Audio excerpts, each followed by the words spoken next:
The U.S. Navy SEALs have become the tip of the spear on the war on terror, but they work in almost total secrecy. These guys are killing them close enough to smell their bad breath before they do it. Did a Navy SEAL cross the line? And how blurred has the line become between right and wrong in war? How many Navy SEALs do you think are crying over dead terrorists, including Eddie? I'm Dan Taberski, and this is The Line, an Apple original podcast produced by Jigsaw Productions. Listen and follow on Apple Podcasts. 2021 is the 25th anniversary of the Telecommunications Act of 1996, the last comprehensive update to Internet regulation. The Internet has experienced more than a few updates since 1996, but Internet regulations have not. That's why Facebook supports updated regulations on key issues like preventing election interference, protecting people's privacy, reforming Section 230, and more. See Facebook's progress on key issues and what's next at about.fb.com/regulations. Hello, everyone, and welcome to the Jeffrey Epstein Show. I'm your host, Bobbycapucci, and this is a morning update. What's up, everybody, and welcome to the program. Just a quick heads up, there will not be a live stream tonight. With it being a holiday and all of that jazz, I totally didn't even remember that it was Easter, to be honest with you. So, no live stream tonight. Instead, you guys are going to get this quick morning update, and that will be our episode for the day. Unless, of course, like usual, something that needs our attention happens, then we'll be right back on the podcast, popping it out. With that said, let's jump right into our article this morning so that all of you can get on with your day and I can get on with being lazy. Today, our article is from the International Consortium of Investigative Journalists. Headline: The fight against offshore crime will be a long campaign. On the 5th anniversary of the Panama Papers launch, experts say there's been progress in the fight against dirty money, but much more is needed. This article was authored by Will Fitzgibbon. Now, we've been talking about this at length. For those of you who have been listening to the podcast, you know that the dark money and this money angle is one of the key elements to this case, in my opinion. And I also believe that the financials of this case are really the ties that bind.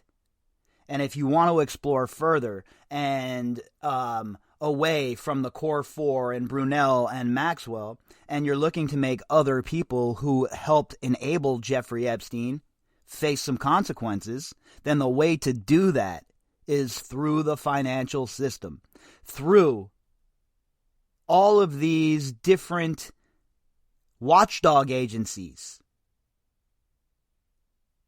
But the biggest problem has been that these agencies really don't have the funding, nor do they have the teeth, nor is the legislation, or should I say was the legislation, on the books to make them be able to really thump the people who deserve a thumping.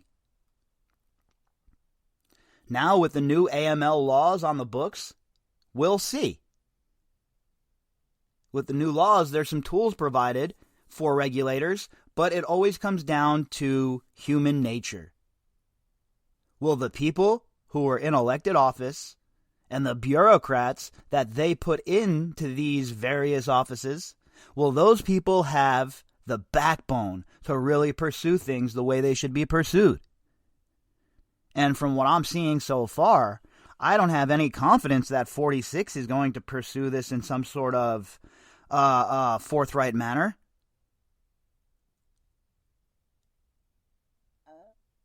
Now, I really hope that this is the time. I really hope that under this administration that things change.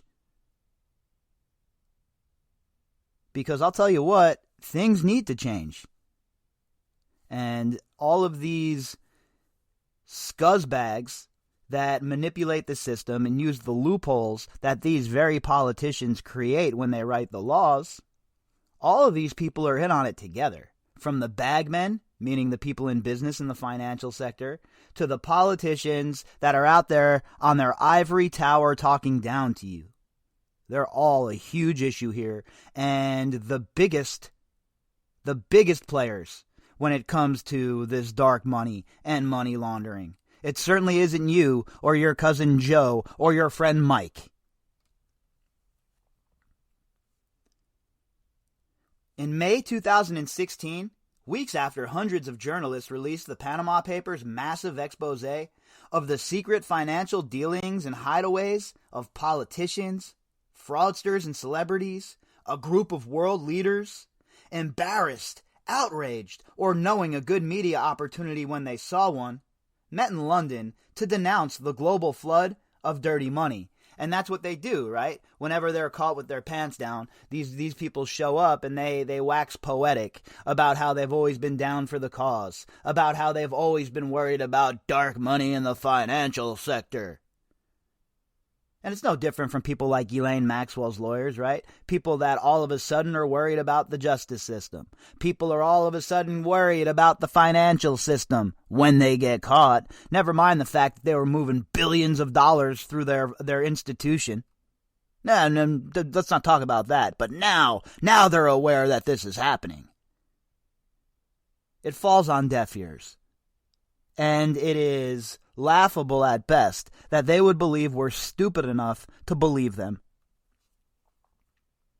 British Prime Minister David Cameron, Nigerian President Muhammadu Buhari, Emirati Deputy Foreign Minister Anwar Gargash, and others signed the Global Declaration Against Corruption, a high-minded agreement to crack down on anonymous shell companies. Stop lawyers and accountants, we're looking at you, Indike Khan, who help corrupt officials and increase transparency to deter tax evasion. Well, what do you know? Hallelujah. Welcome to the 21st century, folks.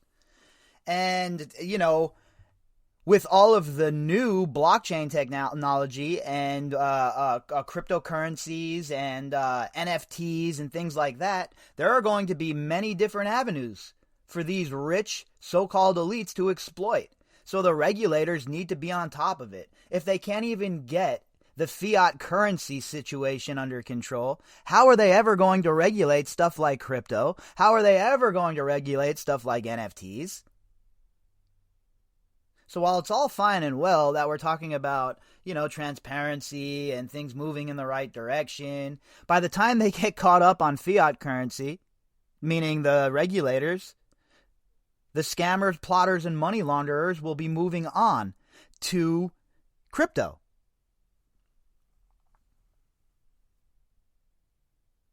Five years after the International Consortium of Investigative Journalists and more than 100 media partners released the Panama Papers, the fight against offshore financial secrecy and chicanery goes on, with a mix of victories and failures and more battles to come.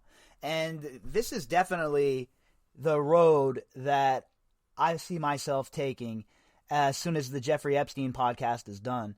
I'm really, really, really focused on the corruption that goes on in the financial sector right now. And I have this morbid fascination with it. So I really respect what's going on here by the International Consortium and the journalists that have worked hard to blow this shit out of the water. These are the people that we should be focused on, not our neighbors, folks. You want us to talk about stop hate? Why don't we talk about stop the hate from these so-called elites? Let's stop that hate too, because they hate all of us. They don't care about you or your family, or they don't care if you voted for Biden. They don't care if you voted for Trump. They don't care about any of that. All they care about is making you a slave to their debt and making you a pawn in their games. That's all they care about. Cameron retired from politics, but only after resisting calls for his resignation and scraping through what The Guardian called the worst week of his professional life, after the Panama Papers revelations forced him to admit that he benefited from an offshore trust created by his father. So we all know that there's an absurd amount of corruption in the UK, just like in the United States, right? I don't want you folks across the pond to think I'm, singling out the UK, because we all know that the United States and the UK go hand in hand for the most part when it comes to this kind of thing. The whole entire system in the United States was pilfered from England, the financial system, let's be real. So they're very, very much intertwined.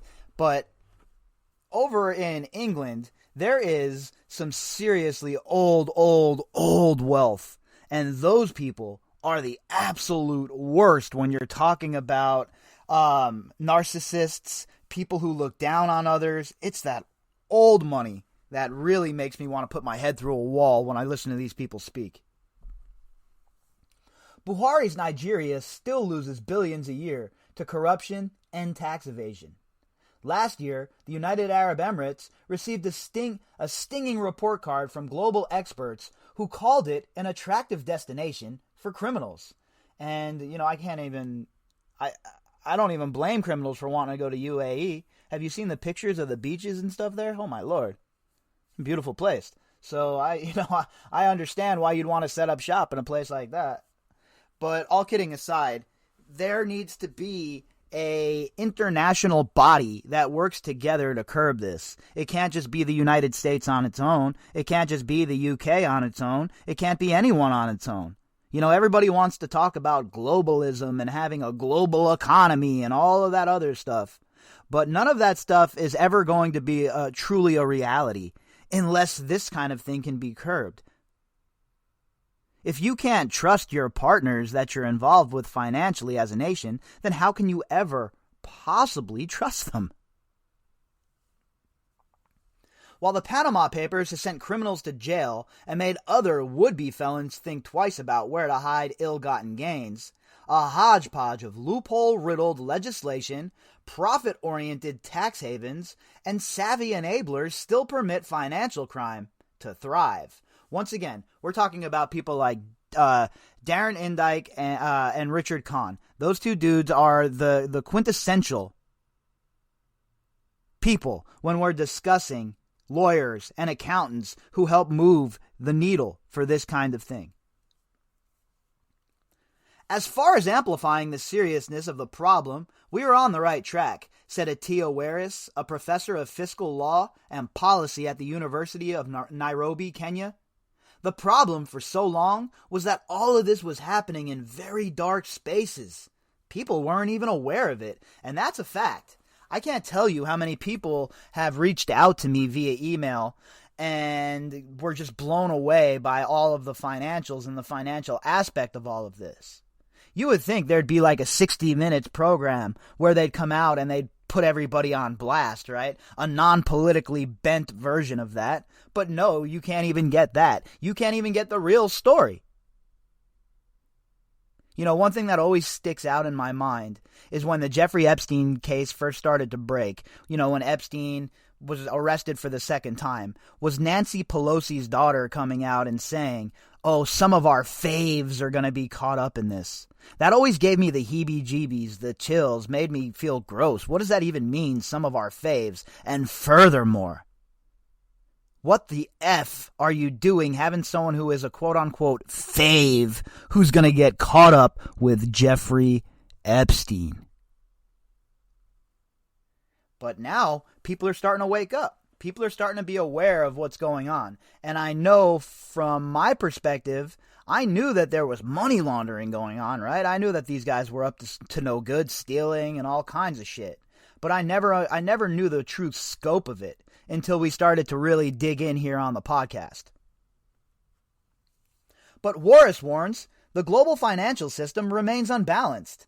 There have been improvements in transparency, but those have largely been for the benefit of richer countries, Waris said, and that's the caveat, right? That's how it's always been.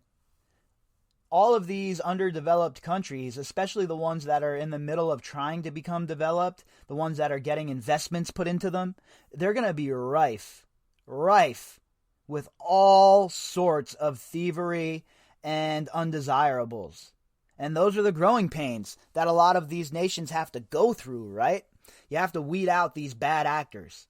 And if the bigger countries, the richer countries, like, the G8 countries aren't going to really put the brakes on people who are exploiting these countries, nationals from their home countries, then these poorer, undeveloped countries have no shot at stopping this shit. If the United States FinCEN regulation body is overwhelmed, well, you really think Kenya is going to be able to whip things into shape? They need help. That's why it's integral that we get our shit together in the Western world. The offshore system is so big and so entrenched that dismantling it, or even reforming it, isn't something that can be done in a span of a few years. No, but every great journey starts with the first step, right? You know, it's daunting for a lot of people to do long journeys. Me, as a long-distance backpacker, somebody who has spent 2 months on a trail, I understand that the journey always starts with the first step. And for these longer journeys, these longer battles, as far as, these kind of issues go, you got to be prepared, man, to sacrifice. You got to be prepared to fight the battle of attrition. Without that, without being able to do that, then you'll never, ever, ever, ever make any way against people like this. You have to keep pushing, said Lashmi Kumar, policy director at Global Financial Integrity, a research and advocacy group. Policy making isn't an overnight process. That's for sure. 100%. It's going to take time. And I'm not going to be naive and think things are going to change overnight, but I want to see things start to move in the right direction. And I want to see some of these people involved in these financial douchebaggery crimes pay the price. Before the Panama Papers, she said, the debate over how to crack down on dirty money took place among government officials, bankers, and other corporate enablers of the offshore system. Civil society groups were just fringe players. We weren't even in the room. And there is a huge level of secrecy within the financial system. There always has been. These bankers love to keep things private in their boardrooms and, on the hush. And advocacy groups, private groups that are concerned with transparency and making sure things are right, were never given a seat at the table, ever. But things are starting to change. But the Panama Papers energized anti-corruption activists and provided them real-world examples they've used to push their way in and make the case for tougher global standards and tougher national laws, Kumar said. Over the long haul, she said, continuing financial scandals aren't a sign of failure in the fight. They're instructive data points showing the way toward real reform, telling us what we are doing right and what we are doing wrong in terms of policy and how they're enforced. Yeah, it's definitely a live and learn kind of situation, because every single time a regulator thinks they've come up with a new quick way to help target these money launderers, the money launderers come up with a new and inventive way to beat it. We're dealing with some very, very crafty, very smart folks here, and people with enough money to bring in serious professionals to help them with their crimes. Indike and Khan. Berlin-based nonprofit Transparency International found that while many countries promise to launch ownership registries, concrete action has generally lagged. Of the few public registers that exist, most are confined to Europe, and that's disheartening, right? Let's change that. The rest of the Western world needs to get on board, especially the United States. And Sherrod Brown and the rest of the Democrats who just got swept into office, they all talked a lot of yap about fixing the financial system. So I'm going to hold them responsible. I am definitely going to hold their feet to the fire over this, because they're the ones that opened their mouths and said they were going to fix it. So should we not hold them accountable? I mean, I know there's some people out there that, you can't say a word about the current administration or they'll freak out.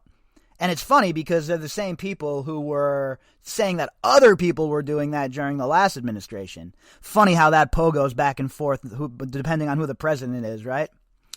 But they have the power now. They have all three chambers. There's no excuse for them to not enact laws with teeth in them.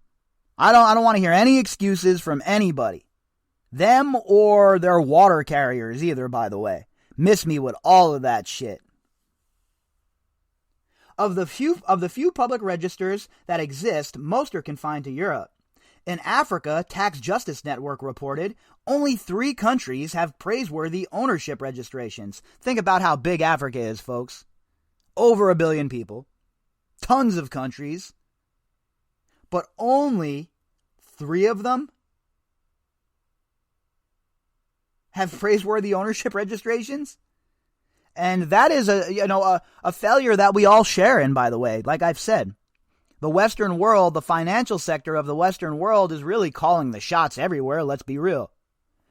And if you see the way they treat people in America and Europe, you really think that they're going to treat people elsewhere any better? Other countries create loopholes for trusts or don't require the information to be made public, TJN found. In the years since the Panama Papers, ICIJ investigations have highlighted similar limitations. Last year's FinCEN Files investigation, an ICIJ partnership with BuzzFeed News and more than 100 other media partners, revealed how hundreds of companies created in the UK helped obscure billions of dollars in suspicious payments. And again, when you think about this kind of stuff, money laundering and whatnot, you think of places like the Cayman Islands. At least I know I do. I had no idea that the big hustle was happening right here in the good old United States or over in the UK. And if you want to try and tell me that the regulators have no idea what's going on or that they haven't just looked the other way for all this time, I'm going to say you're BSing me. Because these dudes knew what was up. And just like anything else, like the Epstein case, until the public starts an outcry, until the public demands accountability, there is none. Despite a law that requires most UK companies to disclose owners who control more than 25%, some companies don't provide the information, or declare their owners to be shell companies registered in far-flung tax havens all over the world. And that's another huge problem that needs to be addressed. The shell companies, where there's no name, no trail that leads to anybody. Well, how in the world can anyone think that that's a good idea? I mean, if you're an elite rich person, sure, it's a great idea. Any way to find another loophole to steal another few $100,000 is a great idea for them. Kumar said there's much work to be done to make sure the corporate ownership disclosures in the UK and elsewhere are accurate and useful. But as the world tries to undo the secrecy that cloaked the system for decades, she said, even bad information is better than no information. Because bad information gives you an opening to ask questions and hold someone accountable. Well, I don't know if I agree with that. I want good information, information that actually hits and works, and information that can be used to prosecute people. That's the kind of information I think we should be focused on. But I get what she's putting down here. I'm picking it up, right? The more information, the better, especially when we're dealing with an industry where there's never been transparency. Tax Evasion Lobby. In the wake of the Panama Papers, key tax havens saw their business model crash.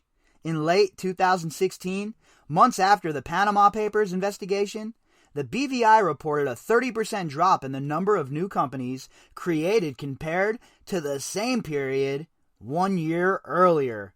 Well, isn't that odd? I bet it's just a coincidence, though, right? Like everything else that happens in the world, according to the mainstream legacy media and the people that suck up the disinformation from them.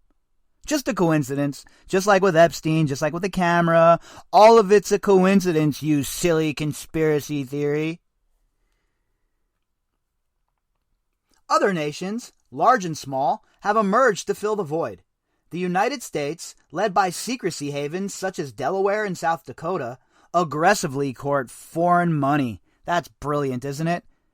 We should stand up and give ourselves a pat on the back, USA. I mean, it's not bad enough that we help drop thousands and thousands of pounds of bombs on people around the world in wars that have nothing to do with us. But we also have to screw them financially, right? And people wonder why the rest of the world hates the United States these days. Breaking news, we're not the good guy, folks, okay? I know that's hard for a lot of people to stomach, and it was hard for me to stomach as well. But the United States is not the good guy. I don't know if we ever were at this point.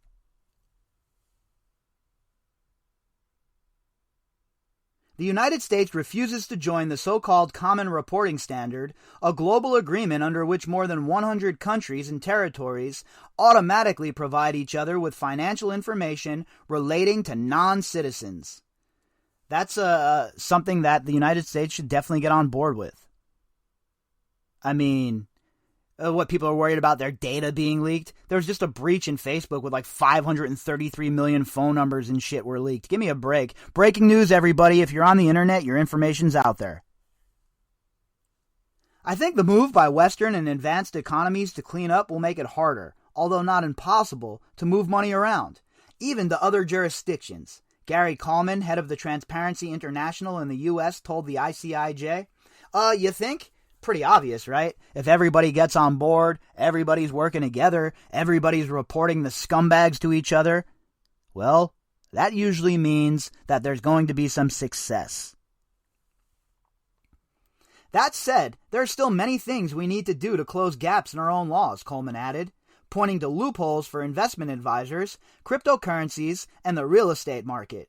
My sense is that the tax evasion lobby is stronger than one might think. Not stronger than I think. I think it's very strong. And to go a little bit further, we know that those loopholes are going to be exploited. I just talked about it earlier here in the podcast about crypto and about NFTs and about how that's going to be a market that these people are going to look to exploit, to launder money, to steal, to avoid taxes. It's definitely something that's going to happen. And by the time the regulators get around to crypto, if the way they deal with fiat currency is any indication, then it'll be the year 2700 by the time they get their shit together. The United Arab Emirates, 118 times smaller than the United States, is another tax haven. Last year, the global anti-money laundering watchdog, the Financial Action Task Force, criticized the UAE for its poor record curbing financial crime. The Emirates' short list of prosecutions, despite well-known risks, was particularly concerning, FATF said. The country has since announced crackdowns on a handful of banks and law firms. You know, I'm not completely hip to the financial system of the UAE, of exactly all the ins and outs of what's going on there, but I can tell you this is a face-saving move by the Emirates. If they were really serious in going hard in the paint, they'd go after all of these people, not just crack down on a few. ICIJ keeps fighting. Since the Panama Papers, ICIJ and its partners have worked together on 6 more investigations of dirty money and financial secrecy. The Paradise Papers, West Africa leaks, Bribery Division, Mauritius leaks, Luanda leaks, and the FinCEN files. So they've been going hard in the paint for quite some time, and I'll tell you what, mad props to them. This is a dangerous gig. Going after financial institutions like this and the people that inhabit those halls, we're talking about some of the scummiest, smarmiest, dirtiest sons of bitches on the planet, folks. ICIJ's 2020 Luanda Leaks project, which cataloged the insider deals and rise of Angolan billionaire Isabel dos Santos and the complicity of her advisors and lawyers, revealed that a Dubai company controlled by a close friend received $38 million hours after dos Santos was fired from her job as the head of the state-owned oil company. So she gets canned, right? And then right after she gets canned, a few hours later, $38 million is deposited into the account of a close friend. Coincidence again. While some fraudsters and politicians will choose new homes for their shell companies, others are eyeing products and services whose value for money laundering is harder for investigators to see. Low-cost shell companies still allow a bribe maker or a bribe taker to quickly move tainted cash money around the world. But more complicated schemes have caught the attention of law enforcement. Definitely some more complicated schemes out there. And one of the biggest ones, in my opinion, is the art world. It's such a hustle. The art world, and following very close on its heels, real estate. Last year, a leaked report by the FBI highlighted the nearly $10 trillion private equity industry as a money laundering tool. Criminals integrate dirty money into investments offered by hedge funds and other vehicles, the report said. Once again, hedge funds pop up. They rear their ugly heads in our discussion, huh? Who do you think moves the needle? When the money dries up, where do people go? They don't go to the banks, folks. Come on, that's BS. They go to the hedge fund guys. And then these guys, in turn, they get a little piece. Just take a look at the NBA and their reliance on hedge funds. The NBA's bleeding money. Money launderers are also appropriating the legitimate veneer of international trade to move dirty money around the world, experts say. As part of the FinCEN Files investigation, ICIJ reported that the United Arab Emirates and the United States failed to prosecute the Collodi Jewelry Group despite a U.S.-led task force determining that the trader and refiner bought gold from sellers suspected of laundering money for drug traffickers and other criminals. Well, wouldn't that be every bank and financial institution in the world as well? I mean, if we're going to call somebody out for helping jewelers to launder money, let's call them all out. Every single one of these banks, from Deutsche Bank to Goldman to all of them, are all involved in the hustle.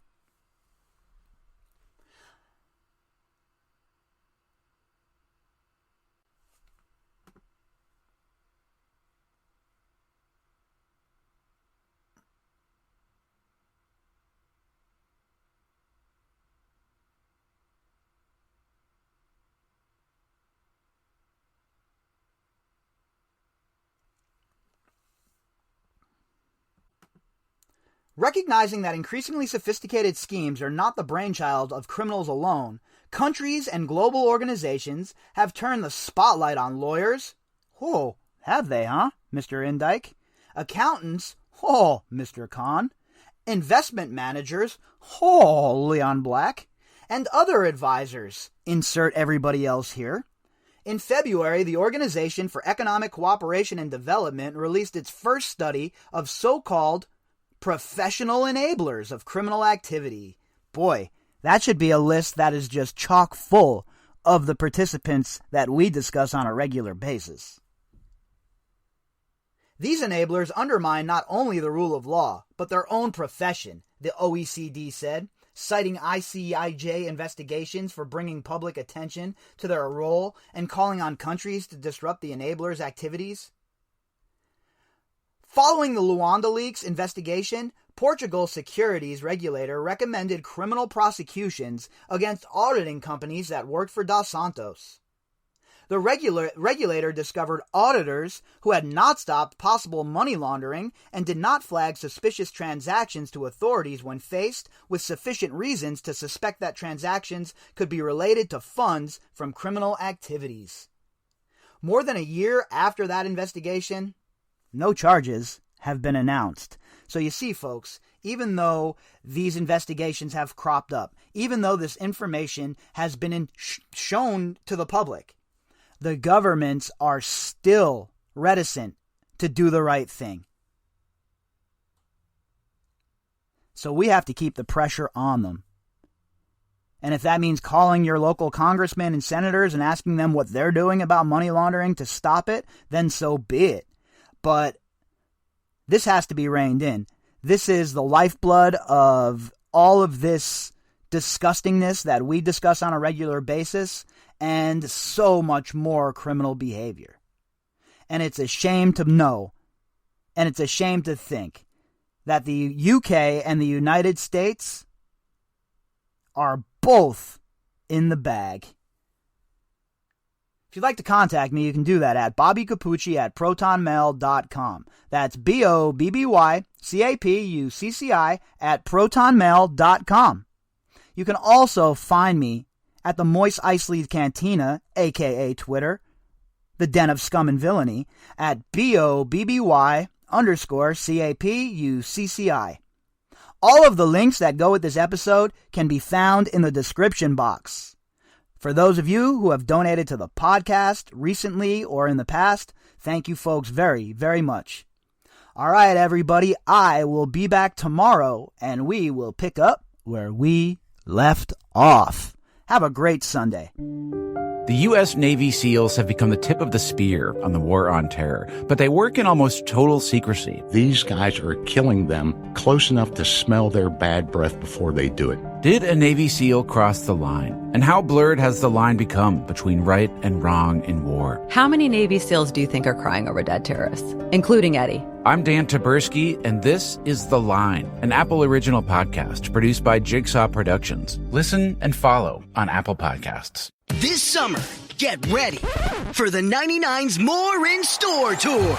More than 40 99-cents only stores in LA are getting more 99, so you'll find more fun with a fresh design. Discover more seasonal decor with sizzling savings, drool more with fresh produce at mouth-watering prices, and keep saving more with the 99's unbeatable value on unbelievable name brands. I need a bigger cart. Find out if the summer's hottest tour is bringing more to a 99 near you at 99hasmore.com.